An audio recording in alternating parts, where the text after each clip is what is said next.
చేయడమే కాకుండా చర్యలు తీసుకుంటామని తమ ద్వారా తెలియదలుచుకున్న అధ్యక్ష.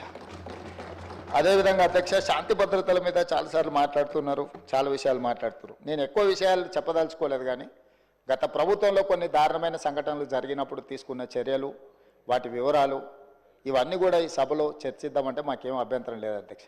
ఎక్కడైనా చెదురుమదురు సంఘటనలు జరిగినా, అనుకోకుంటే ఎవరైనా నేరానికి పాల్పడ్డప్పుడు నేరం అనేది ఎవరు మనకు చెప్పి ముందస్తుగా సమాచారం ఇచ్చి పాల్గొన్నారు.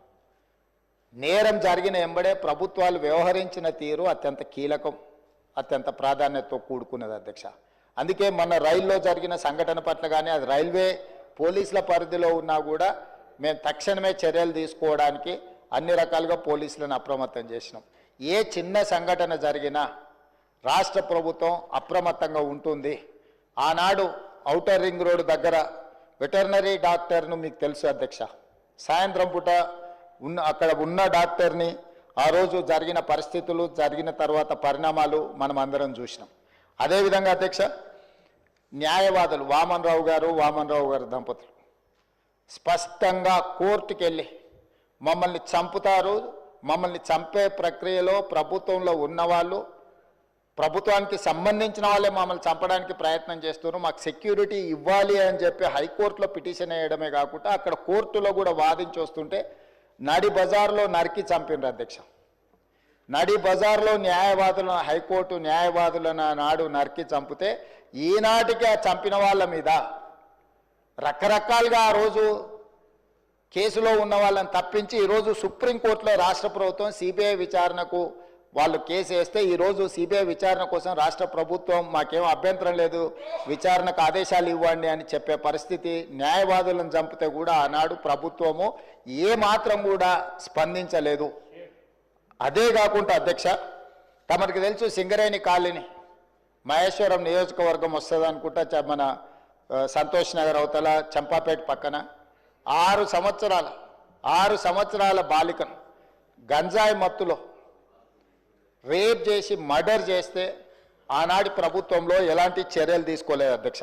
అదేవిధంగా అధ్యక్ష, 2020 సంవత్సరంలో దేశంలోనే మహిళలపై జరిగిన అత్యాచారాలల్లో ఆనాటి రాష్ట్ర ప్రభుత్వం 4వ స్థానాన్ని సాధించింది అధ్యక్ష. తెలంగాణ రాష్ట్రం మహిళల మీద జరిగిన మొత్తం చిన్నారులపై వీళ్ళపై అగత్యాలు జరిగిన దాంట్లో ఎన్సీఆర్బీ ఇచ్చిన నివేదిక ప్రకారం రాష్ట్రం 4వ స్థానంలో ఉండే అధ్యక్ష. అదేవిధంగా అధ్యక్ష, ఇట్లాంటి ఒక్క దగ్గర కాదు, ఎన్నో సంఘటనలు. జూబ్లీ హిల్స్లో మైనర్ బాలికను పబ్లో నుంచి తీసుకెళ్ళి అక్కడికక్కడనే జూబ్లీ హిల్స్లో రేప్ చేస్తే ఆ రేప్ చేసిన దాంట్లో టీఆర్ఎస్ నాయకుడు కుమారుడే అందులో ప్రత్యక్షంగా పాల్గొంటే ఆ రోజు వాళ్ళను కాపాడడానికి ప్రయత్నం చేసిండ్రు అధ్యక్ష. అదేవిధంగా అధ్యక్ష, వక్ఫ్ బోర్డ్ చైర్మన్ కొడుకే ఆ రోజు కేసులో ఉండడానికి కేసు కట్టడం జరిగింది అధ్యక్ష.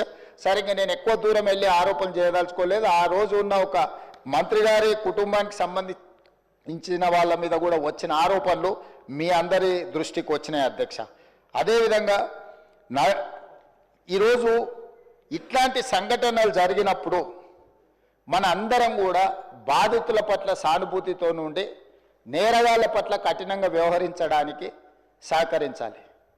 అట్లా కాకుండా ఇదేదో ప్రభుత్వమే ప్రత్యేకంగా ఈ చర్యలు చేసే వాళ్ళను కాపాడుతుంది అన్నట్టుగా ప్రధాన ప్రతిపక్ష పార్టీ ఈ రకంగా ఆరోపణలు చేయడం, తద్వారా ఒక ఆందోళనకరమైన పరిస్థితి కల్పించి తెలంగాణ రాష్ట్రంలోకి వచ్చే పెట్టుబడులను రానియకుండా, పెట్టుబడులు ఎప్పుడు వస్తాయి అధ్యక్ష? శాంతి భద్రతలు పెట్టుబడిదారులకు రక్షణ కల్పించినప్పుడే రాష్ట్రానికి పెట్టుబడులు వస్తాయి. ఈరోజు ఏ మంచి పని చేపడదామన్నా దానికి ఒక దురుద్దేశాన్ని ఆపాదించి ఆ దురుద్దేశం ద్వారా తెలంగాణ రాష్ట్రం మొత్తం కుప్పగూలిపోయింది.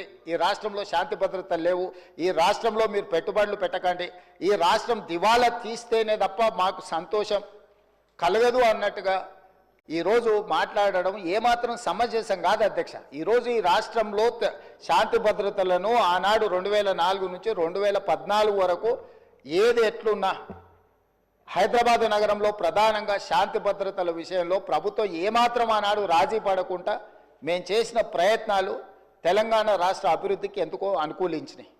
లక్షలాది కోట్ల రూపాయల వేలాది కోట్ల రూపాయల పెట్టుబడులు వచ్చి లక్షలాది ఉద్యోగ ఉపాధి అవకాశాలు హైదరాబాద్ నగరంలో తెలంగాణ రాష్ట్రంలో ఎందుకు వచ్చినాయి అధ్యక్ష? ఆనాటి ప్రభుత్వాలు తీసుకున్న నిర్ణయాలు, నేరగాళ్ల పట్ల వ్యవహరించిన తీరు, కఠినంగా వాళ్ళని అణచివేయడంతో ఈ రాష్ట్రానికి పెట్టుబడులు వచ్చినాయి, సంస్థలన్నీ వచ్చినాయి అధ్యక్ష. ఈరోజు సైబరాబాద్ ప్రాంతం కానీ, హైటెక్ సిటీ ప్రాంతం కానీ, ఔటర్ రింగ్ రోడ్ ప్రాంతం కానీ, అంతర్జాతీయ ఎయిర్పోర్ట్ ప్రాంతం కానీ, గచ్చిబౌలి కానీ, ఇలా చెప్పుకుంటూ వెళ్తే రాయదుర్గం కానీ, ఇవన్నీ ఎప్పుడు విస్తరించినాయి అధ్యక్ష? ఎప్పుడు అభివృద్ధి చెందినాయి? హైదరాబాదు నగరంలో ఒకనాడు ఉమ్మడి రాష్ట్రంలో లేకపోతే అంతకంటే ముందు మత కల్లోలాలు ఉంటే కూడా